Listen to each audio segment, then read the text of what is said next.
Howdy folks, this is Father Dougal 9000 here, and welcome to another episode of Dougal's Game Finish Chronicles, a series where I talk about the games I've played and beaten as part of the Hardcore Gaming 101 Forums Game Finish Challenge. Hey!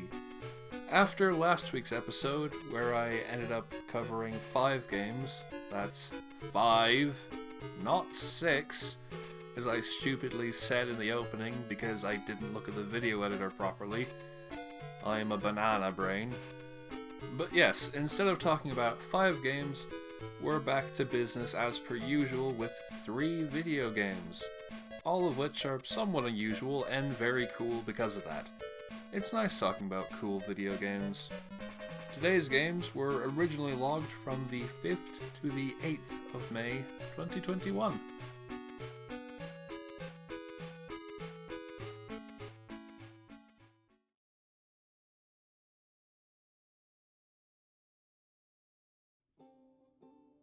Armed and Dangerous for the original Xbox.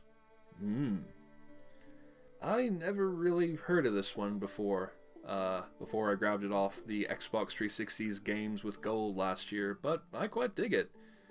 It's designed by Planet Moon Studios, the folks who made Giant, Citizen Kabuto, another game I've not played. This is a simple but solid third-person shooter where you blast enemies with a mix of realistic and silly weapons. Missions are frequently straightforward, having you get to the end while sometimes rescuing people or destroying buildings marked with giant bullseyes, but it's pretty consistently enjoyable. I've always been fond of the Xbox era in terms of how it was the closest to creating the massive landscapes you see on PC games of the day, but with the fidelity and art direction of 5th and 6th gen games. And I feel Armed and Dangerous really nails that vibe with some cool areas that are impressive to look at and feel quite homely in a weird way. Like, they'd be the sort of locations I'd think back on nostalgically had I played this as a kid.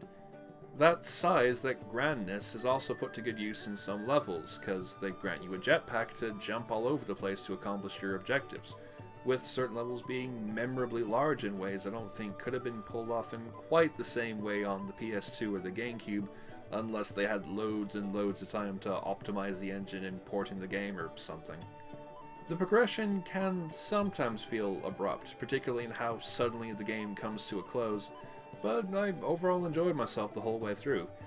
It's also a game that made me laugh on several occasions thanks to its endearingly strange characters and cutscenes, even though the cutscenes run at a weirdly choppy frame rate when emulated on the Xbox 360. So it's a much better shooter with funny bits than every Ratchet & Clank game after 2003. Maybe not Gladiator though, maybe that one's fine.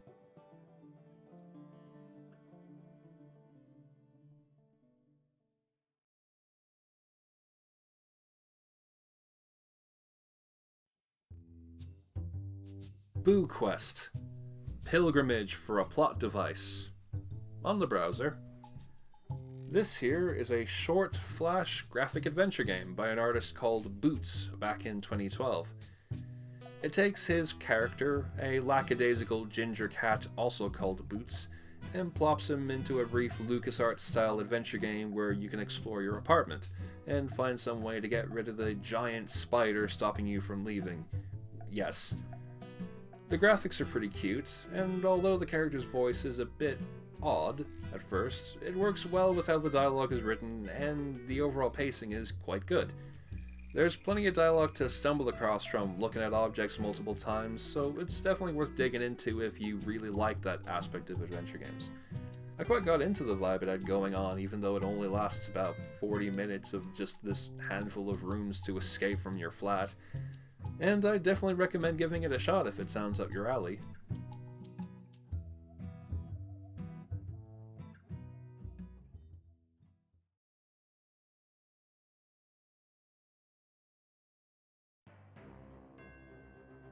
Intelligent Qube for the PlayStation. When I wrote this, I very recently had gotten the PlayStation Classic off my sister and her partner, since I wanted to play emulated PS1 games without having to be on the computer when I could be doing other things on it. I know the PlayStation Classic is pretty rubbish, but it has been modded to allow for emulator improvements and games not preloaded onto it, so it should be grand as a nice way to play more PS1 games. But for now, I'm content to play through the preloaded library of games, which I genuinely quite like. Not only are most of the games on it interesting, but I think it replicates actually having a console library in a way the other classic systems overlook. Those other ones tend to be a lot more specialized. The NES and Super NES classics go for a best of the best, here's the ones everybody knows and loves approach with its library. Then you got stuff like the Mega Drive Minis, which are more, look at all the cool third-party games we've got. Then you've got the TurboGrafx PC Engine Mini, which is just, here's every vaguely interesting game that ever came out on this thing in one tiny little thing. But the PlayStation Classic doesn't do that. Admittedly, it might have been because the thing was rushed out the door, but its library is a smattering of classics, cult gems, and then weird games that nobody remembers buying, and it's just kind of hung around the house ever since. To me, that feels way more true to owning a console at the time, as opposed to retrospectively getting all the stuff that everyone says is great. And it also means that it includes games like Intelligent Qube. This might be a controversial thing to say, but I genuinely consider Intelligent Qube to be the best puzzle game in the medium. There are loads and loads of excellent puzzle games to be sure. Tetris, Dr. Mario, Mr. Driller, Hexic, and Bejeweled are a handful that come to mind. However, I find Intelligent Qube to have the most compelling mix of addictively simple gameplay, fantastic haunting music courtesy of Takayuki Hattori and the Tokyo Philharmonic, and enough leeway in the gameplay that even the most incompetent person, like me, hello, can crawl their way back up if they know what they're doing.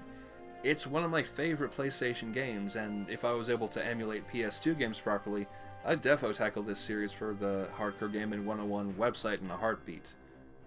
And, since this was nearly 2 years ago, I can now properly emulate PS2 games, so maybe I shall. Ooh.